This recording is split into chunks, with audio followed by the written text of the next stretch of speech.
नमस्कार मेरे सभी प्यारे भाइयों बहनों, पीताम्बर एजुकेशन चैनल पर आपका बहुत बहुत स्वागत, वंदन, अभिनंदन।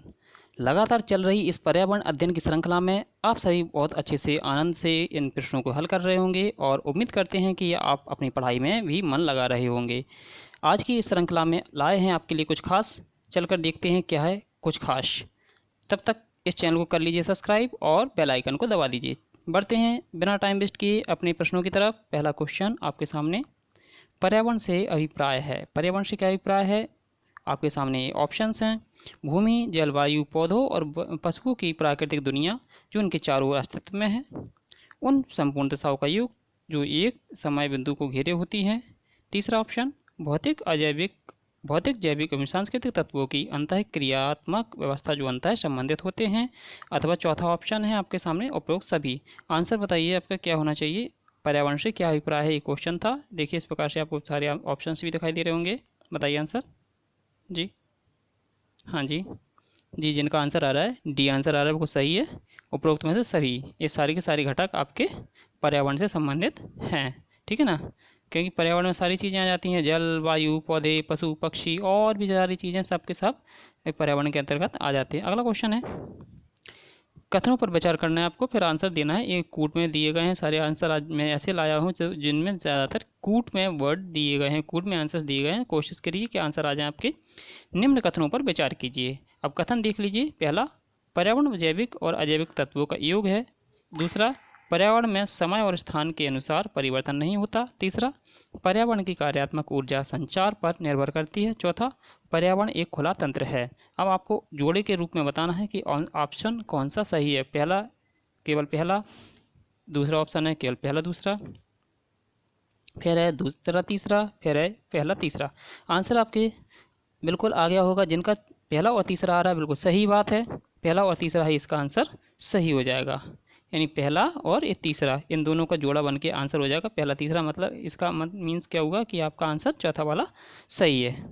अगला क्वेश्चन है, एक मिनट में आपकी सुविधा के लिए इन क्वेश्चनों को रूटेट कर देता हूँ। चलिए, आपको अब दिखाई दे रहे होंगे सारे ऑप्शंस। निम्नलिखित कथनों पर विचार कीजिए। प्राकृतिक पर्यावरण के अंतर्गत पृथ्वी पर विद्यमान सभी तत्व आते हैं। दूसरा, मानव निर्मित पर्यावरण के अंतर्गत कृषि क्षेत्र, वायुपत्तन एवं अंतरिक्ष स्टेशन आदि आते हैं। तीसरा, सामाजिक पर्यावरण में सांस्कृतिक मूल्य और मान्यताओं को शामिल किया जाता है। उपरोक्त में से कौन से कथन गलत हैं? सही, नहीं, असत्य आपको बताना है। बताइए इसमें से कौन से कथन असत्य हैं।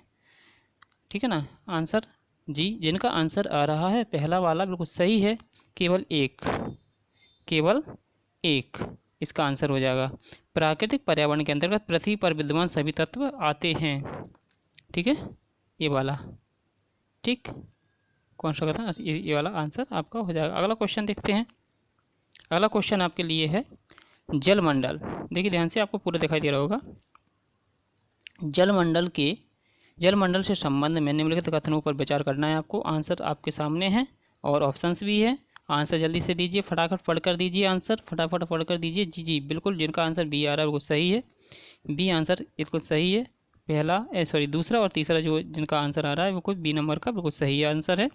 जलमंडल के लिए देखिए क्या होता है कि पृथ्वी पर उपयोग के लिए क्या है, आलावड़ जल, कुल जल की मात्रा 3% है। आलावड़ का मतलब होता है जैसा जल जिसे हम पीने योग्य मानते हैं, वो आलावड़ जल होता है। इसकी कुल मात्रा 3% है, वो भी 2% आपका ग्लेशियर के रूप में जमा हुआ है, 1% आपका पृथ्वी पर उपस्थित है जिसे हम यूज करते हैं पीने के लिए।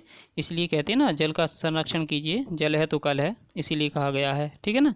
और तीसरा इसमें इसलिए हो जाएगा, इसमें देखिए इसमें आपका जो तीसरा ऑप्शन है जलीय जीव, ये देखिए जलीय जीव अपने श्वसन क्रिया के लिए इसका उपयोग करते हैं। ठीक है, तो पहला और तीसरा इसमें बिल्कुल सही हो जाएगा, इसलिए इसका आंसर दूसरा वाला आपका सही हो जाएगा। अगला क्वेश्चन बढ़ते हैं।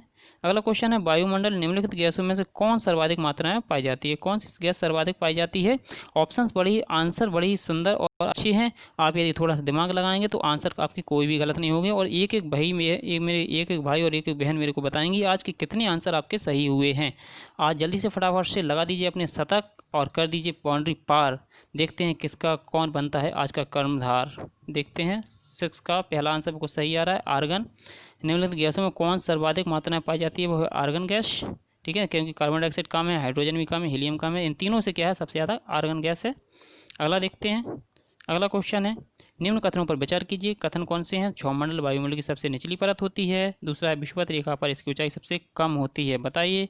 तीसरा ऑप्शन इसी में है, इसमें संपूर्ण मौसमी घटनाएं घटित होती हैं। आंसर बताइए क्या होना चाहिए। 7वें नंबर का बिल्कुल सही है, पहला और तीसरा बिल्कुल सही है। क्षौमंडल वायुमंडल की सबसे नीचे की परत होती है, बिल्कुल सही बात है। और इसमें संपूर्ण घटनाएं, बारिश, चमक, आंधी, तूफान, जितनी भी मौसम संबंधी घटनाएं होती हैं वो इसी में होती हैं, इसलिए इसका आंसर 1 और 3 सही हो जाएगा। इस प्रकार से आपको बताया क्षौमंडल सबसे निचली परत होती है, उसके ऊपर फिर और दूसरी परतें इस प्रकार से बनाई जाती हैं। मैंने आप पिछली वीडियो देख लीजिए, मैंने चित्रों सहित इसको कई बार समझाया है। आप पिछली मेरी प्लेलिस्ट में जाकर इस वीडियो को आप अध्ययन कर सकते हैं, पॉज करके देख भी सकते हैं, चित्र बहुत सारे लगाए हुए हैं मैंने। अगला क्वेश्चन है, निम्नलिखित कथनों पर विचार कीजिए। समताप मंडल की ऊंचाई बढ़ने के साथ तापमान हमेशा घटता जाता है, या फिर इसमें ओजोन गैस पाई जाती है, या फिर इसमें मौसमी हलचलों से रहित होता है। बताइए इनमें से तीनों में से आंसर ऑप्शन आपका कौन सा सही है, चॉइस करके बताइए। फटाक से आंसर आना चाहिए। जिनका भी आंसर आ रहा है तीसरा, गुड, वेरी गुड। जिनका आंसर तीसरा आ रहा है, दूसरा और तीसरा मीन्स क्या होता है कि समताप मंडल ऊंचाई बढ़ने के साथ इसमें क्या होता है, तापमान क्या होता है, घटता जाता है। ठीक है, और क्या होना चाहिए, सॉरी ये नहीं बढ़ता है, क्योंकि 165 मीटर की ऊंचाई पर इसका 1 डिग्री सेल्सियस तापमान बढ़ जाता है। इसमें जो समताप मंडल होता है ना, समताप मंडल की बात कर रहे हैं जिसमें हवाई जहाज उड़ते हैं, वहाँ समताप यानी समान रहता है हमेशा, कभी घटता बढ़ता नहीं है। लेकिन जैसे ही उसकी ऊंचाई, जैसे ही उसकी सीमा को हम पार करते हैं समताप मंडल की, तो समताप मंडल जैसे मान ली यहाँ से यहाँ तक है, तो समताप मंडल की जैसे नज़दीक वाली रेखा पर पहुँचेंगे तो यहाँ पर मौसम में थोड़ी बहुत फ्लक्चुएशन होता है, लेकिन यहाँ तक बिल्कुल सही से मौसम एक सा रहता है। ठीक है, लेकिन इसका आंसर क्या है, 8वें का आंसर सी नंबर यानी दूसरा तीसरा। इसमें ओजोन गैस पाई जाती है, वो सही बात है। और यह मौसमी हलचलों से रहित होता है, क्योंकि इसमें कोई सी मौसमी घटनाएं नहीं होती हैं, क्योंकि सारी मौसमी घटनाएं कहाँ पर हो रही थी, क्षौमंडल में, इसलिए ये आंसर ये वाला इसका हो जाएगा। अगला क्वेश्चन देखते हैं। इन युग्मों पर विचार करनी है, युग्मों पर विचार कीजिए कि युग्म कौन से सही है। बताइए आंसर 9 का, पढ़ लीजिए ऑप्शन जी, आ गया होगा आंसर आप सभी का। जिनका आंसर डी आ रहा है बिल्कुल सही है, ये सभी है। देखिए आयन मंडल ये विद्युत आवेशित कणों की उपलब्धता कराता है। समतल मंडल विमानों के उड़ने के लिए, मैंने कहा ना इसमें कोई मौसमी घटनाएं नहीं होती, इसलिए आसमान में अच्छी ढंग से हमारे वायुयान क्या कर सकते हैं, उड़ सकते हैं। ठीक है, इसलिए समताप मंडल इसके लिए बहुत अच्छा ये वाला सही है। और आयन मंडल विद्युत आवेश कणों की उपलब्धता कराता है, बिल्कुल सही बात है, ये बिल्कुल सही है। और ताप मंडल अत्यधिक विरल गैसों की उपलब्धता होती है, बिल्कुल ये भी सही है, इसलिए इसका आंसर हो जाएगा ये सभी। ठीक है, अगला क्वेश्चन देख लेते हैं। निम्नलिखित क्षेत्रों में कहाँ जैवमंडल नहीं पाया जाता। जैवमंडल नहीं पाए जाने वाली बात हो रही है, देखिए आंसर दीजिए, फटाक से आंसर आना चाहिए क्विकली जी। 10 का जिनका सी नंबर आ रहा है बिल्कुल सही आ रहा है मेरे भाइयों बहनों, सी नंबर को सही है, यानी आपका पहला तीसरा चौथा, यानी पहला जो है, तीसरा जो है और चौथा, ये सभी जैवमंडल कहाँ जैवमंडल नहीं पाए। ठीक है, ध्रुवीय क्षेत्र में जैवमंडल नहीं होगा, गहन महासागर में नहीं होगा, गहराई बहुत ही गहराई वाली, ठीक है, उच्च पर्वतों की चोटियों पर, सबसे बहुत ऊंचाई जैसे हिमालय वगैरह इस प्रकार से ऊंची चोटियाँ होती हैं, यहाँ पर भी जैवमंडल, कोई पशु पक्षी यहाँ पर बहुत विरल मात्रा का होते ही नहीं, समझ लीजिए लगभग। ध्रुवीय क्षेत्रों में अत्यधिक, ध्रुवीय क्षेत्र जो जानते हो ना, पृथ्वी जो होती है, पृथ्वी गोल है, गोल के ऊपर उत्तरी ध्रुव, नीचे दक्षिण ध्रुव, इन ध्रुवीय क्षेत्रों में भी ये सब जैवमंडल नहीं पाए जाते हैं। और गहरे महासागरों में भी हमारे जैवमंडल नहीं पाए जाते हैं, इसके लिए इसका आंसर हो जाएगा इस पहला तीसरा चौथा यानी सी नंबर। ठीक है, अगला क्वेश्चन देखते हैं। निम्नलिखित कथनों पर विचार कीजिए। पर्यावरण में जैविक घटकों के अंतर्गत पौधे, प्राणी और सूक्ष्म जीवों को शामिल किया जाता है।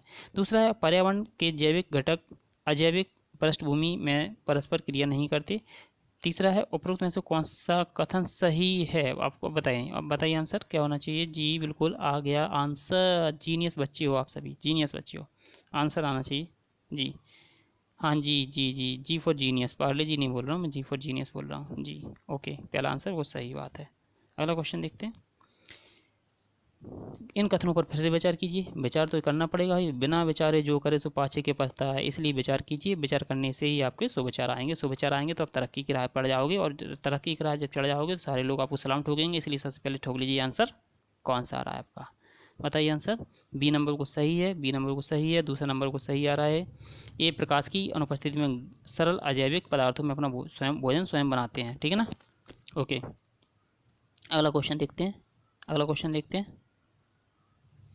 अगला क्वेश्चन देखते हैं। निम्नलिखित कथनों पर विचार कीजिए, निम्न कथनों पर विचार कीजिए। 13 पढ़ लीजिए आंसर, क्वेश्चन भी पढ़िए जी। पढ़ के बता दूं? ठीक है, बता दे रहा हूँ।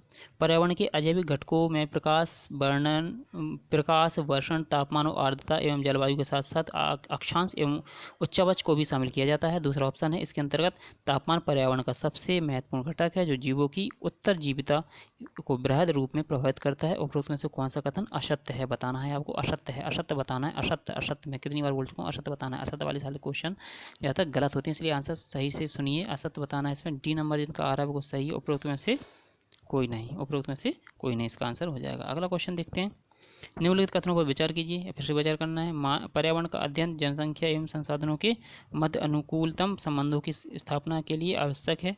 और पर्यावरण के अध्ययन पर्यावरणीय जागरूकता का प्रसार का सतत विकास एवं आर्थिक उन्नति को बढ़ाया जा सकता है। या उपरोक्त में से कौन सा कथन सही है? अभी इसमें सही की बात पूछी कि सही वाला आंसर बताइए। सही आंसर बिल्कुल सी जिनका आ रहा है, पहला और दूसरा, ये सही है आपकी। पहला और दूसरा बिल्कुल सही है, यानी पहला दूसरा आंसर जो आ रहा है तीसरे नंबर का, ये सही है। पहला और दूसरा ये सही हो जाएंगे आपके। अगला क्वेश्चन, अगला क्वेश्चन। निम्नलिखित कथनों पर विचार कीजिए। निम्नलिखित कथनों पर विचार कीजिए। जी हाँ, बिल्कुल सही सुना आप लोगों ने। वो MPTT जो अपने ऑनलाइन टेस्ट हुए थे, जो गवर्नमेंट ने ऑर्गेनाइज करवाए थे, कंडक्ट करवाए थे, तो उनकी सारी सीरीज़ चल रही है आजकल और आप देख सकते हैं। और इसमें जो आपको मैम पढ़ाएंगी और उन्होंने इस क्वेश्चन आपके जो क्वालिफाई भी किया हुआ है सारे टेस्ट पेपर वगैरह, और उनको अच्छे से पता भी है। आपके सॉल्व करवाएंगे पूरे जितने भी दिए हैं सारी सीरीज से, ठीक है। देखना ना भूलें आप लोग। MPTT का जो गवर्नमेंट का साइट से लिया गया है पूरा मटेरियल, वही सारे क्वेश्चन हैं जो कि आपके एग्ज़ाम्स में आए थे MPTT 2018, ठीक है ना जी। आंसर बताइए 15 का ना जी। 15 नंबर का आंसर बी आंसर बिल्कुल सही है। बी आंसर बिल्कुल सही है। बी आंसर बिल्कुल सही आ रहा है 15 नंबर का। ए केवल दो, केवल दूसरा वाला ए वाला सही हो जाएगा। देखिए, प्रकृति के संदर्भ में रुको और जाओ की नीति का संबंध नव निश्चयवाद अवधारणा से है। ये बिल्कुल सही आंसर है, ठीक है। आज के लिए इतना ही। उम्मीद करते हैं आपको ये सेशन अच्छा लगा होगा। अगर अच्छा लगा हो तो कर दिए लाइक और दबा दीजिए बेल आइकन को। निरंतर बने रहिए। यदि कोई सुझाव हैं तो आपके सुझाव आमंत्रित हैं। और अपने इसी प्रकार से पढ़ाई करते रहिए। मिलते हैं अगली वीडियो में, तब तक के लिए बाय बाय, धन्यवाद।